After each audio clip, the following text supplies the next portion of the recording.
अध्याय 23। वायलट और साशा की मुलाकात। मुझे बताओ जैक, मैंने अपने घर की ओर चलते हुए अपनी बिल्ली से कहा। मैंने देखा कि लोगों की नजर मुझ पर थी। ऐसा लगता है कि उन्होंने अपने जीवन में कभी बिल्ली नहीं देखी। भले ही मेरी बिल्ली बोलती नहीं है, लेकिन मैं अनुमान लगा सकता हूँ या कल्पना कर सकता हूँ कि वो क्या कहती है। आखिरकार वो एक स्मार्ट बिल्ली है।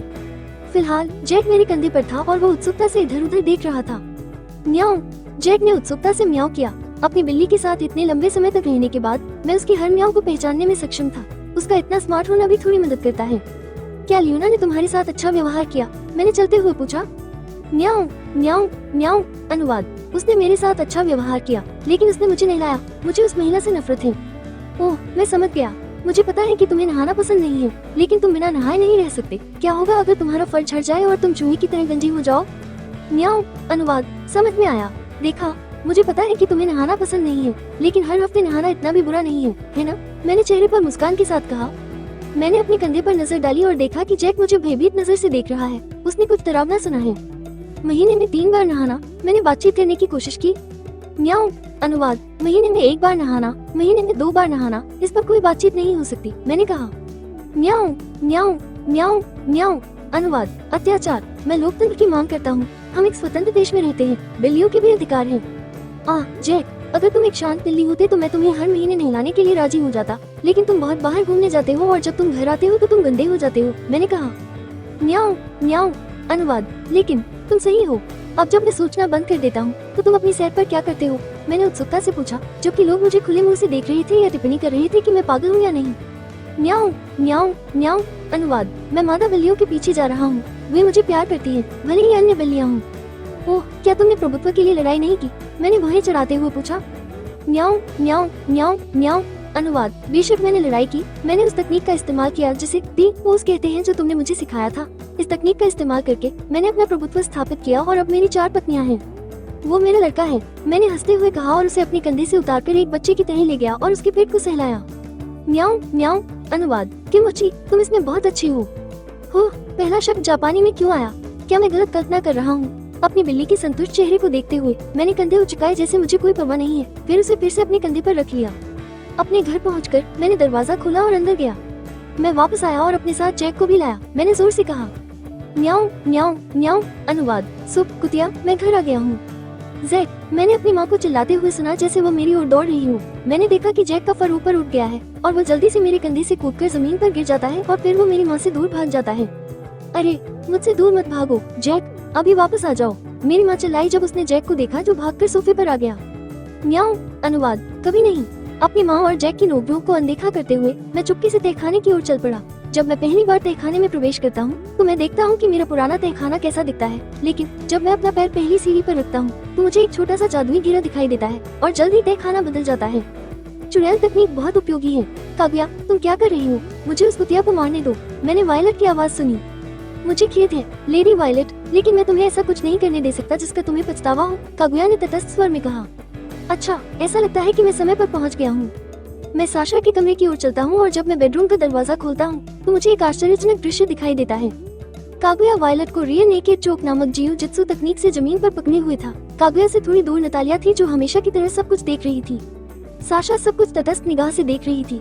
फिलहाल वो बिस्तर पर बैठी थी और उसके बगल में मारिया थी, उसकी निजी नौकरानी जो एक पूर्व शिकारी थी।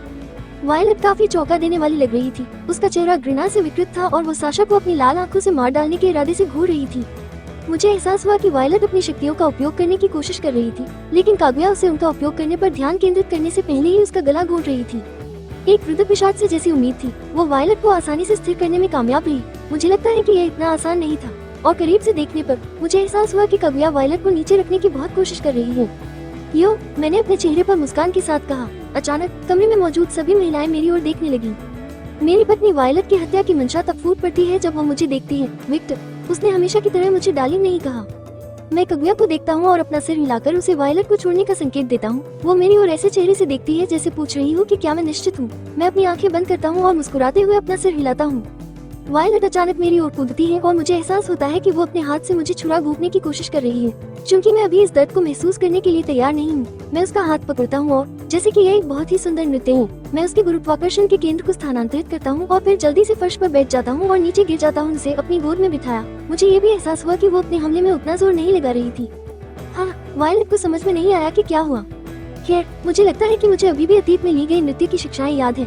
ये बहुत समय पहले की बात है, जब मैं एक मल्टीबिलियन कंपनी के सीईओ की पार्टी में गया था। क्योंकि उस समय मेरी माँ सीईओ की वकील थी, मुझे भाग लेना था और सीईओ की बेटी के साथ नृत्य करना था, और इस वजह से मुझे 2 महीने तक शास्त्रीय नृत्य का प्रशिक्षण लेना पड़ा। यह मेरे किशोर जीवन का सबसे परेशान करने वाला समय था। अब सोचने पर रुकता हूँ। यह वही दिन था जब मैंने जैक को सड़क पर अकेला पाया था। मैंने वायलट को कमर से गले लगाया और उसके कान में कहा, शांत हो जाओ, मैं गायब नहीं होने वाला या कुछ भी नहीं होने वाला, और तुम मुझे खोने वाली नहीं हो, इसलिए तुम्हें ईर्ष्या के कारण मुझ पर हमला करने की जरूरत नहीं है। जब वायलट ने मेरा आलिंगन महसूस किया और मेरे शब्द सुने तो वो पिघल गई। मैंने देखा कि उसकी आंखें अपने सामान्य बैंगनी रंग में वापस आ गई थीं। और यह सोचना कि वायलट की माँ के अलावा कोई और था जो उसे शांत कर सकता था। नतालिया ने टिप्पणी की। मैंने नतालिया को देखा और उसके चेहरे पर एक हल्की सी मुस्कान देखी। मैं साशा और कागुया के हैरान भाव भी देख सकता था। तुम मुझे ऐसे क्यों देख रही हो? मैंने पूछा और वायलट के सिर को सहलाना शुरू कर दिया। जब वायलट पागल हो जाती है तो वो तभी शांत होती है जब वो अपने आसपास की हर चीज को नष्ट कर देती है, साशा ने तटस्थ स्वर में कहा। ऐसा लग रहा था कि उसे इसकी आदत हो गई है। मैंने ये भी देखा कि वो वायलट को परेशान नजर से देख रही थी। मैंने देखा कि वायलट की मुस्कान विकृत तरीके से बढ़ रही थी और उसने अपना चेहरा मेरी छाती पर रख दिया और मुझे सूंघना शुरू कर दिया। डार्लिंग, डार्लिंग, डार्लिंग, डार्लिंग, वो ऐसे बात करने लगी जैसे उस पर कोई बुरी आत्मा या कुछ और सवार हो। हालांकि अब वो काफी प्यारी लग रही थी। अचानक उसकी मुस्कान गायब हो गई और वो मुझे गंभीर नजर से देखने लगी।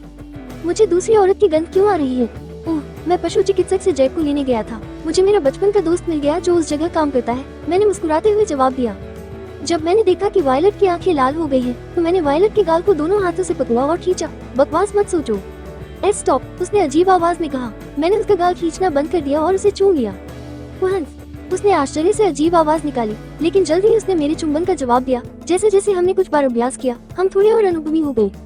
अचानक मुझे जानलेवा इरादे का एहसास हुआ। मैंने वायलट को चूमना बंद कर दिया और अपने चेहरे पर मुस्कान के साथ साशा को देखा। उसने झुंझलाहट में अपना चेहरा दूसरी ओर कर लिया। ऐसा लग रहा था कि इससे वायलट संतुष्ट हो गई। उसने प्यार से मुस्कुराई और मुझे अपने अधिकार में ले लिया। तुम्हें पता है कि मैं तुमसे कभी भाग नहीं सकता, है ना? मैंने वायलट के सफेद बालों को उसकी पीठ पर सहलाते हुए कहा। हाँ, लेकिन उसने अपने होंठ काटे। मैंने उसे अपनी ओर देखने को कहा। मुझे ये कहना था, मैं रूबी के बारे में अभी तक नहीं जानता, लेकिन साशा मेरी पत्नी है। मैं उसे अपने करीब चाहता हूँ। वायलट का चेहरा झुंझलाहट में विकृत हो गया। मैंने साशा की ओर देखा और पाया कि वो थोड़ी शर्मिंदा थी। तुम इस बारे में क्या सोचती हो? मैंने उसकी राय पूछी। मैं उसने खुद की ओर इशारा किया। उसे स्नेह दिखाने की आदत नहीं थी। मैं नहीं जानता। अचानक कागुया साशा के बगल में आती है और अपनी कोहनी साशा के पेट पर मारती है। आउच, तुम क्या कर रही हो? साशा गुस्से से चिल्लाई। अभी अनिर्णायक मत बनो, ये तुम्हारे भविष्य के बारे में है, कागुया ने तटस्थ स्वर में कहा। जब साशा ने कागुया की बातें सुनी तो वो एक पल के लिए अवाक रह गई। मैंने देखा कि साशा का चेहरा कई बार बदला है, शर्मिंदा, उत्सुक, डरा हुआ और थोड़ा जुनूनी। ये देखना काफी दिलचस्प था कि उसका चेहरा लगातार कैसे बदलता रहा। कुतिया, चली जाओ, वो सिर्फ मेरा है, मेरा डार्लिंग, वायलट ने मुझे गले लगाते हुए अधिकार जताते हुए कहा, लेकिन वो पहले की तरह नाराज नहीं दिख रही थी। अचानक साशा का चेहरा बदल गया। उसकी आंखें खून से लाल हो गई और जैसे ही उसने वायलट को देखा वो नाराज हो गई। उसका चेहरा गुस्से से विकृत हो गया। ये कुतिया। साशा बिस्तर से उठती है और फिर अपनी गति का उपयोग करती है और मेरे बगल में आती है। वो मुझे पीछे से अधिकार जताते हुए गले लगाती है और कहती है, वो मेरा पति है, कुतिया। मुझे अपनी पीठ पर 2 परिपक्व साशा खरगोशों की अनुभूति होती है। वायलट ने साशा को परेशान होकर देखा और फिर उसने मुझे गले लगा लिया। जब वो मेरी गोद में बैठी थी तो मैं वायलट के 2 खरगोशों को महसूस कर सकता था जो साशा के खरगोशों के समान आकार के नहीं थे, लेकिन वे एकदम सही आकार के थे। वे न तो बहुत छोटे थे और न ही बहुत बड़े, वे एकदम सही थे। मैं अब स्वर्ग में था। ठीक है, ये किसी तरह लॉर्ड विक्टर द्वारा हल किया गया था, कागुया ने एक छोटी सी मुस्कान के साथ कहा। क्या आप निश्चित हैं? वे ऐसे दिखते हैं जैसे वे किसी भी समय एक दूसरे को मार सकते हैं, नतालिया ने टिप्पणी की जब उसने साशा और वायलट को देखा जो एक दूसरे को घूर रहे थे क्योंकि दोनों महिलाओं ने मुझे अधिकारपूर्वक गले लगाया था। ठीक है, वे सिर्फ हाथ पकड़कर ये नहीं कह सकते कि वे एक दूसरे के साथ मिलजुल कर रहेंगे। आखिरकार आप लेडी वायलट के व्यक्तित्व को जानते हैं, है ना?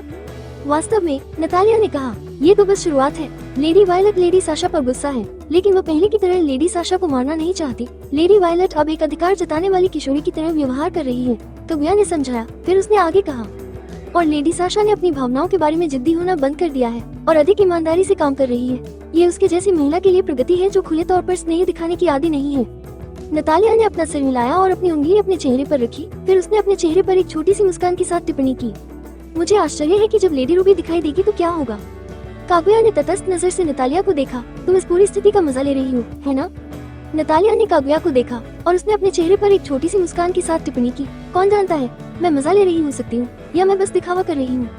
कागुया ने एक छोटी सी आह भरी जब उसने गोरी नौकरानी के रवैये को देखा। अध्याय 24, दो पत्नियां। जब मेरी दोनों पत्नियां मुझे गले लगा रही थी, मैंने कगुया की ओर देखा। कगुया, उस चुड़ैल को यहाँ बुलाओ, मुझे उसकी सेवाएं चाहिए। कगुया मेरी ओर देखती है और सिर हिलाती है, फिर बिना किसी सवाल के अपनी जेब से एक छोटी सी गेंद निकालती है और उसे तोड़ देती है। जल्दी फर्श पर एक जादुई घेरा दिखाई देता है और धीरे धीरे चुड़ैल जून जमीन से उतर गई। उसने सिर्फ एक बड़ी स्वेटशर्ट और छोटी शॉर्ट्स पहनी हुई थी। ऐसा लग रहा था कि वो सोने जा रही है। हाँ, जून एक पल के लिए हैरान हुई, लेकिन फिर उसने जल्द ही नाराज होकर कगुया से पूछा, सच में नौकरानी? मैं जापान में एक ऑनसेन में अच्छे से नहाने के बाद एक होटल में सोने जा रही थी। वो जानती है कि वो जो पैसा कमाती है उससे जीवन का आनंद कैसे लिया जाता है। हाँ। कगुया ने जून को ऐसे देखा जैसे वो कचरे की ढेर को देख रही हो। जून, मैंने कहा। जून ने कगुया को देखना बंद कर दिया और मेरी ओर देखा। फिर जब उसने मुझे देखा तो उसके चेहरे पर हैरानी का भाव आ गया। ओया, क्या महिलाओं की संख्या बढ़ गई है? क्या वो लेडी साशा नहीं है? जून ने मुस्कुराते हुए टिप्पणी की। साशा और वायलट एक दूसरे को ऐसे घूरना बंद कर देते हैं जैसे वे एक दूसरे को मारना चाहते हो और जून की ओर देखते हैं। साशा जून को भ्रमित होकर देखती है जैसे वो सोच रही हो कि जून यहाँ क्यों है। वो जून को जानती थी। वायलट जून को तटस्थ भाव से देखती है जैसे उसे उसकी परवाह नहीं है। मुझे कितना देना है, जून? मैंने पूछा। मुझे याद है कि मैंने पहले एक ऑर्डर दिया था और उसने कहा था कि वो भविष्य में मुझसे पैसे लेगी। ये जानना बेहतर है कि मुझे अभी उससे कितना पैसा देना है ताकि मैं भविष्य में अपने कदमों की योजना बना सकूं। ओह, जून ने लालच भरी मुस्कान बिखेरी। फिर उसने कहा, तुम पर मेरा 1 मिलियन बकाया है। जैसे ही वो अपनी बात पूरी करने वाली थी, उसने अपना मुंह बंद कर लिया और वायलट को देखा और उसके चेहरे से ठंडा पसीना बह रहा था। वायलट जून को अपने चेहरे पर हल्की मुस्कान के साथ देखती है। मुझे एहसास होता है कि उसकी लाल आंखें जून को ठंडेपन से घूर रही है। माफ करे, मैंने नहीं सुना कि आपने क्या कहा। क्या आप इसे दोहरा सकती हैं? जून का चेहरा थोड़ा काला पड़ गया जब उसने वायलट के हाव भाव देखे। खांसी। उसने विषय बदलने के लिए खांसी का नाटक किया, फिर आगे कहा, मेरा मतलब है तुम पर मुझे $30,000 बकाया है। उसने एक सौम्य मुस्कान के साथ कहा। अच्छा, वायलट ने कहा और फिर जून को अनदेखा करते हुए मुझे फिर से गले लगा लिया। मुझे ये भी महसूस हुआ कि साशा मुझे पीछे से गले लगा रही है और जून को तटस्थ भाव से देख रही है। ऐसा लग रहा था कि वो भी मेरी गर्दन पर सांस ले रही है, हालांकि वो ये काफी चुपके से कर रही थी।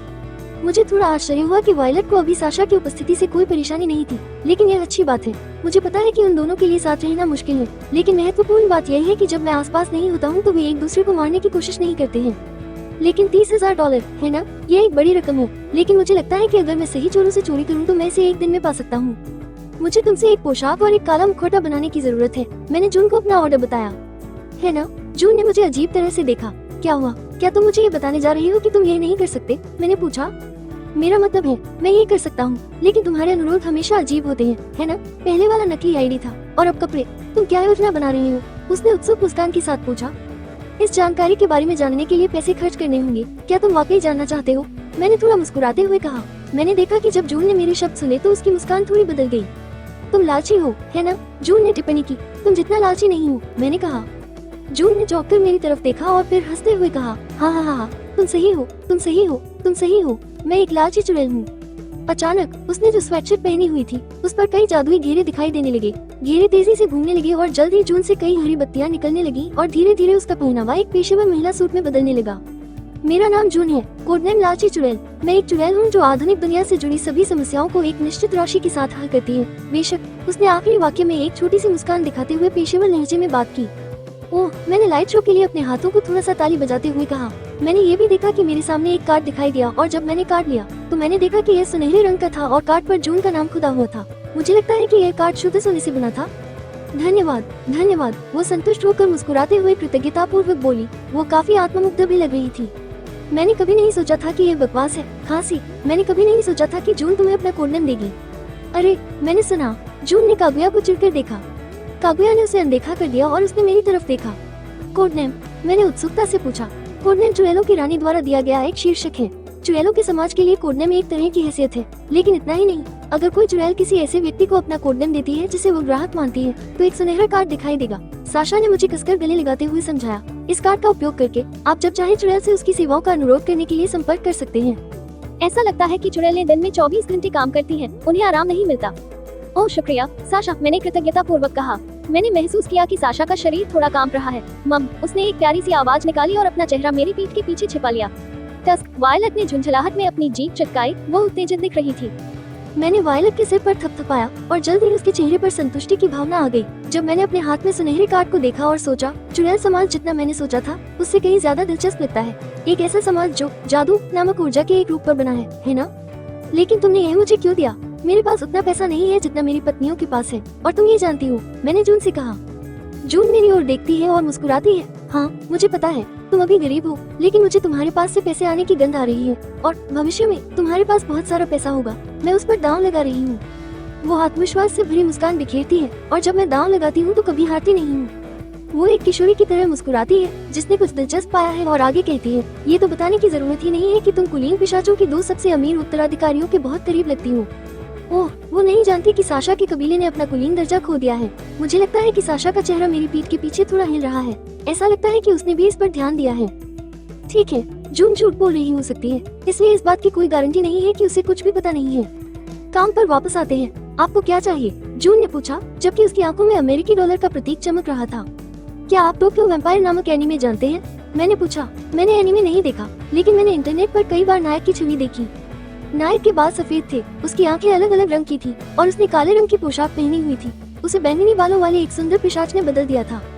हाँ, मैंने इसे जापान में देखा था। मुझे नायक के समान पोशाक चाहिए, लेकिन मैं पोशाक में कुछ बदलाव चाहता हूँ।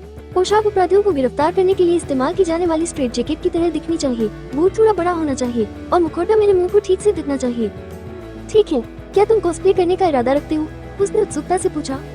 मैंने बस उसे देखा और मुस्कुराया और वायलट के बालों को सहलाया। मेरी पत्नी अब वास्तव में बहुत शांत लग रही थी। मुझे लगता है कि वो लगभग सो गई है। यदि आप इतने उत्सुक हैं, तो मैं आपको बता सकता हूँ कि क्या आप मेरा ऋण माफ कर सकते हैं, मैंने कहा। हम भूल जाओ कि मैंने क्या कहा। उसने हार मान ली। ऐसा लगता है कि उसका लालच उसकी जिज्ञासा से अधिक है। जून ने अपने हाथों से ताली बजाई और उसके थोड़ी दूर पर कई जादुई घेरे दिखाई दिए। फिर जल्द ही एक पोशाक दिखाई दी। जो पोशाक दिखाई दी वो एनीमे नायक की पोशाक थी, लेकिन धीरे धीरे पोशाक में भी बदलाव होने लगे जो मैंने मांगे थे। क्या आप ऐसा कुछ चाहते हैं? उसने पूछा। मैंने पोशाक को देखा और संतुष्ट होकर सिर हिलाया, जैसा कि एक पेशेवर चुड़ैल से उम्मीद की जाती है। मेरी प्रशंसा करने से मैं कीमत कम नहीं कर दूंगा, उसने अपने चेहरे पर एक बड़ी मुस्कान के साथ कहा। कपड़ों की कीमत कितनी थी? मैंने पूछा। जून अपना हाथ अपनी थोड़ी पर रखती है और पोशाक को ऐसे देखती है जैसे वो कुछ सोच रही हो। मुझे लगता है कि वायलट मेरी बाहों में हिल रही है। वो मेरे द्वारा ऑर्डर किए गए पोशाक को देखती है और उसकी आंखें एक पल के लिए चमकने लगती है। वो पोशाक में दिलचस्पी लेती है। मैंने ये भी महसूस किया कि साशा, जो मेरे पीछे अपना चेहरा छिपा रही थी, मेरे द्वारा मांगे गए पोशाक को थोड़ा सा देख रही थी। वो एक पल के लिए पोशाक को देखती है और कहती है, शर्मिंदा। उफ, मुझे लगा कि मेरे दिल में एक कांटा चुभ रहा है। एक पल के लिए मेरी मुस्कान लगभग टूट गई, लेकिन जल्द ही मैं संभल गई और बोली, मुझे पता है, इसीलिए मैंने ये पोशाक ऑर्डर की है। कोई भी कभी नहीं सोचेगा कि कोई पिशाच इस पोशाक का उपयोग करके वो करेगा जो मैं भविष्य में करने जा रही हूँ। मैं ये तुम्हारे लिए मुफ्त में कर सकती हूँ अगर तुम मुझे बताओ कि तुम क्या करने का इरादा रखती हो। मना कर दिया। तुम जीवन में सब कुछ नहीं पा सकती, चुड़ैल, मैंने अपने चेहरे पर मुस्कान के साथ कहा। फिर मैंने जारी रखा, चुने, क्या तुम्हें पैसे चाहिए या क्या तुम अपनी जिज्ञासा को संतुष्ट करना चाहती हो? उफ, वो मुश्किल चेहरा बनाती है, फिर चिल्लाते हुए बोलती है, मुझे दोनों चाहिए। लालची की उपाधि वाली चुड़ैल से जैसी उम्मीद थी, लेकिन दुर्भाग्य से यह असंभव है, मैंने हंसते हुए कहा। जून ने मुंह बनाया। अब वो बहुत सुंदर लग रही है। मुझे लगता है कि वायलट और साशा मुझे खतरनाक नजर से देख रहे हैं। मेरी मुस्कान बढ़ती जा रही है। तुम्हें कैसे पता कि मैं क्या सोच रही थी? हमारे कनेक्शन ने हमें बताया। दोनों ने तटस्थ स्वर में बात की। ओह, दिलचस्प है। तुम्हें मेरी भावनाओं और मेरे सत्य विचारों को भी महसूस कर सकते हैं, है ना? मैं सोचने लगा कि जब वायलट, साशा और मैं आखिरकार अकेले होंगे तो मैं क्या करने जा रहा हूँ।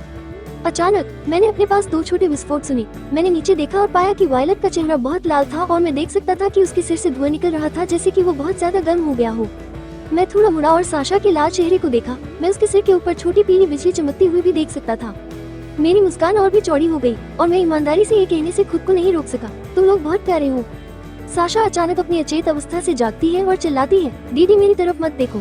वो जल्दी से अपना चेहरा मेरी पीठ के पीछे छिपा लेती है। मैं उसके दिल की धड़कन भी तेजी से सुन सकता था। वायलट ने अपना चेहरा मेरे सीने में छिपा लिया, जबकि उसके चेहरे पर एक बड़ी मुस्कान थी और साशा की तरह मैं वायलट के दिल की धड़कन सुन सकता था।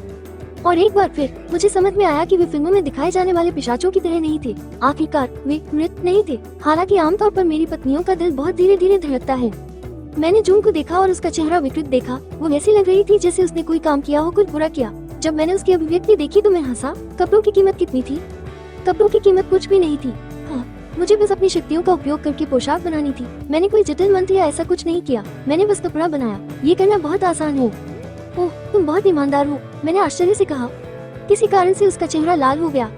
मैंने यह मुफ्त में किया क्योंकि मेरी लेडी वायलट के साथ पुरानी दोस्ती है और क्योंकि मैं आसानी से कपड़ा बना सकता हूँ। कोई गलती मत करो, तुम अभी भी मुझ पर एहसानमंद हो। वो अचानक ऐसा व्यवहार क्यों कर रही है? मैं समझ गया, धन्यवाद, मैंने एक छोटी सी मुस्कान के साथ कहा। हाँ, उसने अपना चेहरा दूसरी ओर घुमाया और कुछ बड़बड़ाना शुरू कर दिया कि यह उचित नहीं था और उसे एक प्रेमी या कुछ और की तलाश करनी चाहिए। क्या आप वायलट के लिए एक और पोशाक बना सकते हैं, बेशक एक महिला संस्करण में? हाँ, वायलट हैरान थी। जून मेरी तरफ देखती है और सिर हिलाती है, फिर वो फिर से ताली बजाती है और जो पहले हुआ था वही दोहराया जाता है। जल्दी ही मेरे कपड़ों के बगल में एक महिला संस्करण के अलावा मेरे जैसा ही एक पहनावा था। मैंने वायलट की तरफ देखा। तुम दिलचस्पी लेती दिख रही थी, इसलिए मैंने तुम्हारे लिए एक खरीदा। डार्लिंग, वो अचानक मेरे ऊपर चढ़ जाती है और उसके चेहरे पर एक पागल मुस्कान होती है और वो मुझे काटती है। मुझे लगता है कि मेरा खून मेरी गर्दन से नीचे बह रहा है। कुतिया, साशा किसी कारण से नाराज हो गई और जल्दी उसने मेरी कॉलरबोन को काट लिया और मेरा खून चूसने लगी। मेरी पत्नियों की भावनाओं और इच्छाओं को महसूस करते हुए धीरे धीरे मेरे दांत बदलने लगे और मेरी आंखें खून से लाल हो गई। फिर मैंने वायलट की कॉलरबोन को काट लिया। वायलट ने मेरा खून चूसना बंद कर दिया और मुझे कसकर गले लगाते हुए थोड़ा कराह उठी। कगुया, मारिया, जून और नतालिया जो ये देख रहे थे, सभी अलग अलग प्रतिक्रिया करते हैं। किसी कारण से मुझे लगता है कि मुझे एक प्रेमी बनाना चाहिए, जून ने टिप्पणी की। कोई भी आदमी तुम्हारे जैसा सोने की खोज करने वाला नहीं चाहेगा, कगुया ने भावहीन स्वर में कहा। जून का चेहरा गुस्से में विकृत हो गया। क्या तुम निराश हो कि तुम्हारा मालिक तुमसे छीना जा रहा है, नौकरानी? कगुया की आंखें थोड़ी फड़कती हैं और वो चुप हो जाती है। वो जून से बात करके समय बर्बाद नहीं करना चाहती थी। जून ये सोचकर कि उसने सही अनुमान लगाया है, मुस्कुराने लगी। मुझे तुम्हारे लिए दुख हो रहा है, नौकरानी। लेडी वायलट तुमसे चुराई जाएगी। ये देखकर कि कगुया ने उसके शब्दों पर कोई प्रतिक्रिया नहीं दी, जून भ्रमित हो गई। फिर उसने सोचा, क्या मेरा अनुमान गलत था? लेडी जून, मेरे पास तुम्हारे लिए एक काम है, नतालिया ने अचानक कहा। ओह, जून की कगुया में रुचि खत्म हो जाती है और वो लालच भरी आंखों से नतालिया को देखती है। मैं चाहती हूँ कि तुम इस शहर में क्या हो रहा है, इसकी जांच करो, नतालिया ने कहा।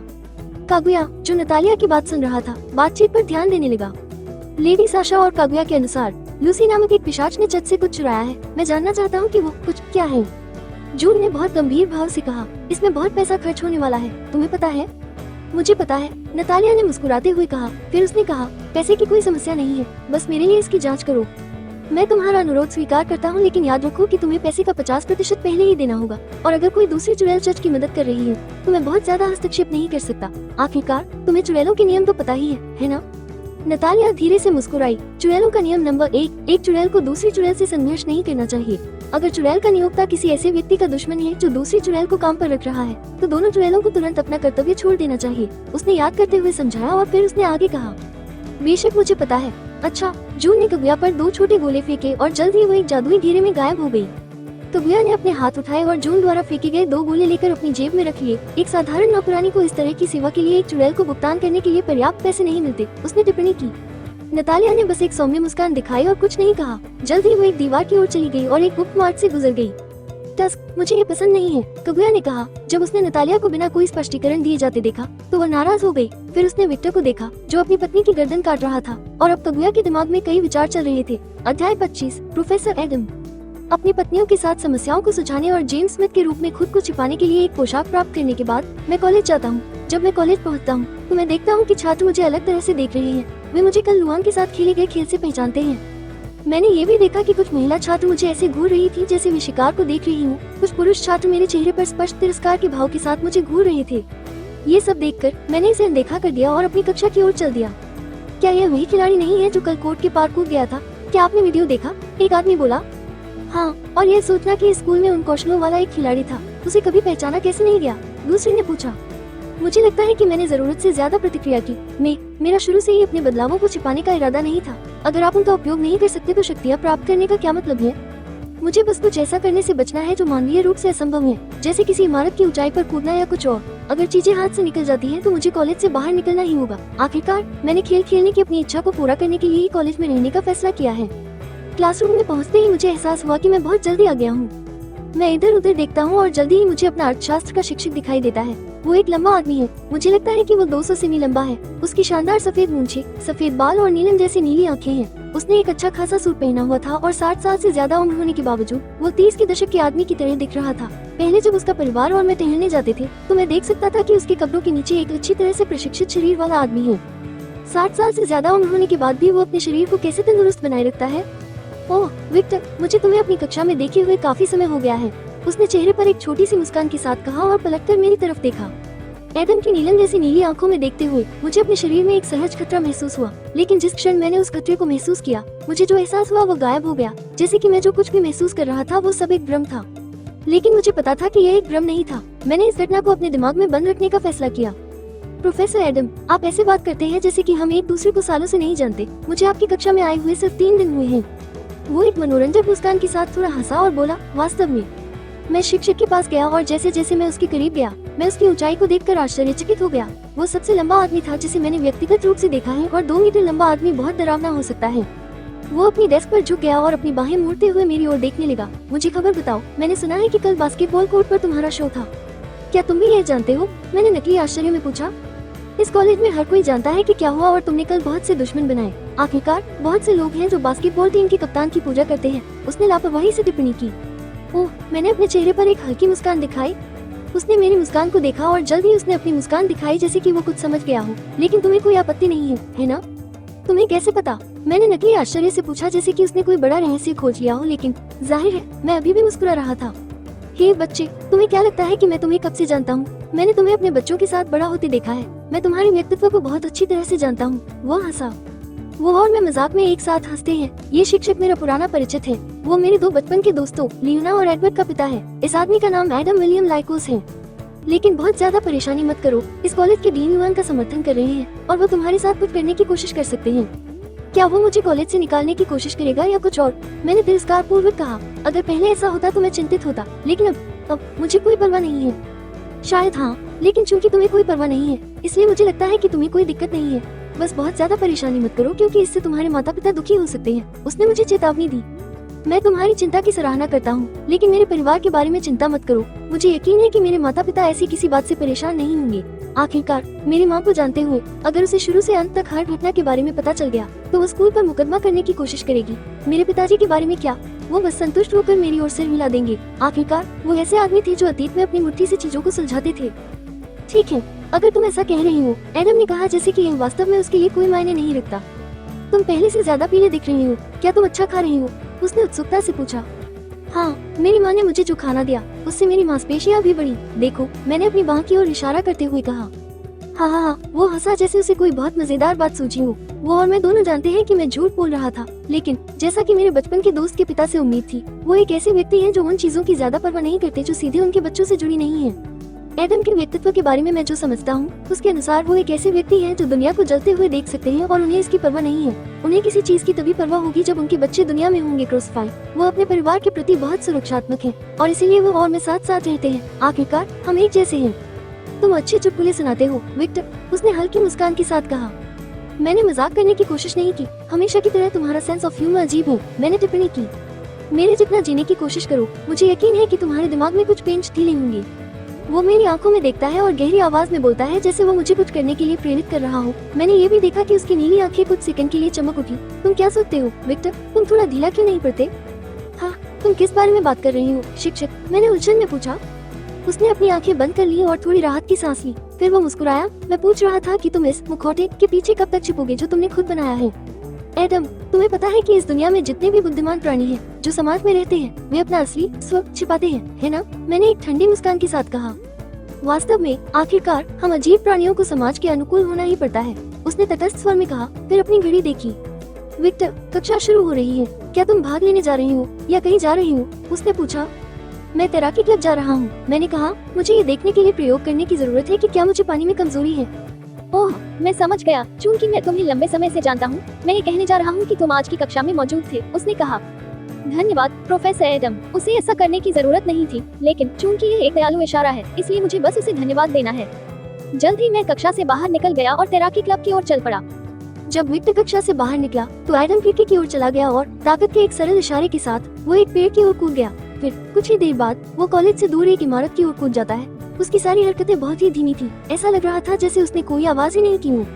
कॉलेज से दूर एक ऊंची इमारत की चोटी पर एडम ने राहत की सांस ली। फिर उसने एक फोन उठाया और मेरी राजकुमारी नामक संपर्क के लिए सूची खोजी। एडम ने ये छिपाने के लिए कि उसे किसी बात से राहत मिली है, थोड़ी खांसी की और अपनी बेटी को कॉल करने के लिए क्लिक किया। फोन थोड़ा बजता है और जल्द ही उसकी बेटी जवाब देती है। पिताजी, लियोना ने फोन पर बात की। ओह, मेरी छोटी राजकुमारी, उसने अपने चेहरे पर एक संतुष्ट मुस्कान के साथ कहा। क्या तुमने कुछ खोजा है? लियोना ने अधीरता से पूछा।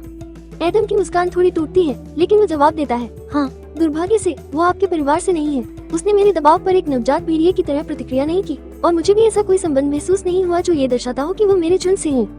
ओह, अपनी बेटी की निराश प्रतिक्रिया सुनकर एडम जल्दी से बोलता है, लेकिन चिंता मत करो, भेड़िए का परिवर्तन निष्क्रिय हो सकता है। आखिरकार तुम्हारी तरह वो पूर्णिमा की रात को जाग सकता है। उसने उसे खुश करने की कोशिश की। आप गलत हैं पिताजी, लियोना ने आह भरी। एडम ने न समझने का नाटक किया। वो मेरे पैक का सदस्य नहीं बनेगा। भेड़िए का जहर पिशाच के जहर से बेअसर हो गया है। विक्टर अब पिशाच है। बेशक एडम ये जानता था, लेकिन फिर भी उसने आश्चर्य से प्रतिक्रिया व्यक्त की। ओह, क्या वो पिशाच है? तुम्हें ऐसा क्यों लगता है? ठीक है, परिवर्तन स्पष्ट है और वो स्नो कबीले के उत्तराधिकारी और कबीले फुलगर की पत्नी से विवाहित है। ओह, मुझे ये नहीं पता था।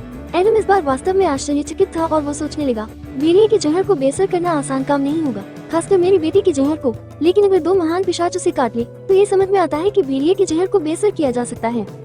हम क्या करें पिताजी? लियोना ने थोड़ा आशंकित होकर पूछा। हाँ, एडम अपने विचारों से जागता है और जवाब देता है, हम कुछ नहीं करते। क्यों? क्योंकि विक्टर भेड़िया नहीं है, इसलिए वो अब हमारी समस्या नहीं है। वो अब सिर्फ एक जोक है, एडम ने एक निश्चित स्वर में कहा।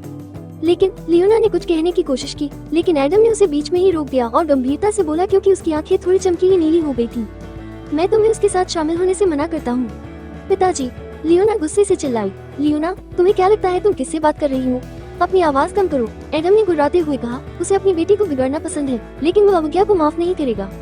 मैं समझती हूँ। लियोना ने बात करना बंद कर दिया और एडम सुन सकता है कि वो रो रही थी और थोड़ा रो रही थी। उसकी आंखों की तीव्रता धीरे धीरे कम होने लगी और उसने आह भरी, तुम मूर्ख हो। मैं तुम्हें उसके साथ सामान्य दोस्तों की तरह व्यवहार करने से मना नहीं करता। मैं तुम्हें जोक के मामलों में शामिल होने से मना करता हूँ। ये हमारी समस्या नहीं है।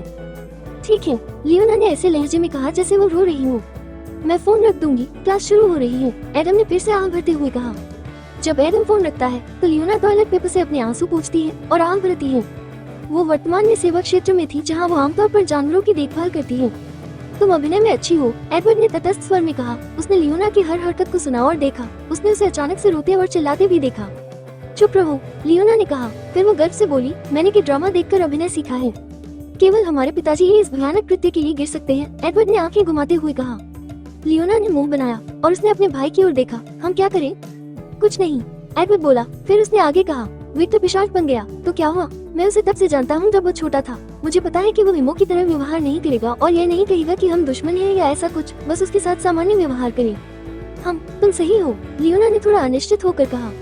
क्या तुम उसे परिवार के सदस्य के रूप में चाहती थी? एडवर्ड ने पूछा। हाँ। अपने भाई का सवाल सुनकर लियोना का चेहरा थोड़ा लाल हो गया। मैं समझ गया। वो कई बार अपना सिर मिलाता है जैसे कि वो कुछ समझ रहा हो। तुम दोनों एक दूसरे को बचपन से जानते हो और तुम्हारी भी ऐसी ही स्थिति थी। आखिरकार तुम और वो बीमार थे। वो हमेशा तुम्हारे प्रति दयालु था और इस वजह से तुम उससे प्यार करती हो। तुमने उससे उम्मीद की थी कि वो भेड़िया बन जाएगा ताकि तुम उसके करीब आ सको और इस रिश्ते को विकसित कर सको, है ना? ये किसी भी रोमांस एनीमे का मूल कथानक है। धीरे धीरे लियोना का चेहरा शर्मिंदगी से पूरी तरह लाल होने लगा। जल्द ही एडवर्ड आगे कहता है, अगर तुम एनीमे के कथानक का अनुसरण करते तो तुम विक्टर से संपर्क करते और तुम उससे डेटिंग करना शुरू कर देते। आखिरकार इस तरह के कथानक में बचपन का दोस्त हमेशा जीतता है। एडवर्ड एक गंभीर चेहरा और एक अतिशयोक्तिपूर्ण इशारा बनाता है। लेकिन तुमने उम्मीद नहीं की थी कि एक यंडेरे आएगा और उस आदमी को चुरा लेगा जिससे तुम प्यार करती थी। वो लियोना की ओर इशारा करता है जिसका चेहरा पूरी तरह लाल था। और अगर एक यान्डेरे पर्याप्त नहीं था तो उसे 2 यान्डेरे मिल गए। और जब हम यान्डेरे के बारे में बात करते हैं तो हम केवल एक ही चीज की उम्मीद कर सकते हैं, परेशानी। और चूंकि उसके पास 2 यान्डेरे हैं, इसलिए उसके पास दोहरी समस्याएं हैं। लियोना ने गुस्से से अपनी मुट्ठी बंद करना शुरू कर दिया और अपने भाई को ऐसे देखा जैसे वो मरा हुआ आदमी हो। अपनी बहन का चेहरा देखकर एडवर्ड ने मजाक करना बंद कर दिया और हैरान चेहरे से उसकी ओर देखा। मुझे मत बताओ कि बस इतना ही। जल्द ही एडवर्ड का चेहरा गुस्से से लाल हो गया। मैं मना करता हूँ। उसने कुछ कहने की कोशिश की, लेकिन इससे पहले कि वो वाक्य पूरा कर पाता, लियोना ने एक चाल चली। तुम बेवकूफ हो। उसने मुट्ठी बनाई और एडवर्ड के पेट पर हमला किया। उफ, एडवर्ड को इस अचानक हमले की उम्मीद नहीं थी, इसलिए वो दीवार की ओर भागा क्योंकि उसके पेट पर मुट्ठी का निशान दिखाई दिया। लियोना ने गुस्से में कहा, तुम गलत हो। मैं उससे प्यार नहीं करती। मैं उसे एक अनमोल दोस्त की तरह मानती हूँ। झूठ बोलना बंद करो। मैं बस नहीं चाहती थी कि वो उन जोकों के जाल में फंसे। जल्द ही वो मुड़ी और कमरे से बाहर निकल गई जहाँ वो थी। खांसी। एडवर्ड ने हल्की खांसी की और दीवार से बाहर आया जिस पर उसके शरीर की आकृति थी और कहा, वो बहुत तेजी से मजबूत हो रही है और अभी 3 दिन ही हुए हैं जब से वो एक भेड़िया के रूप में जागी है। जल्द ही वो अब एक कमजोर लड़की नहीं रहेगी।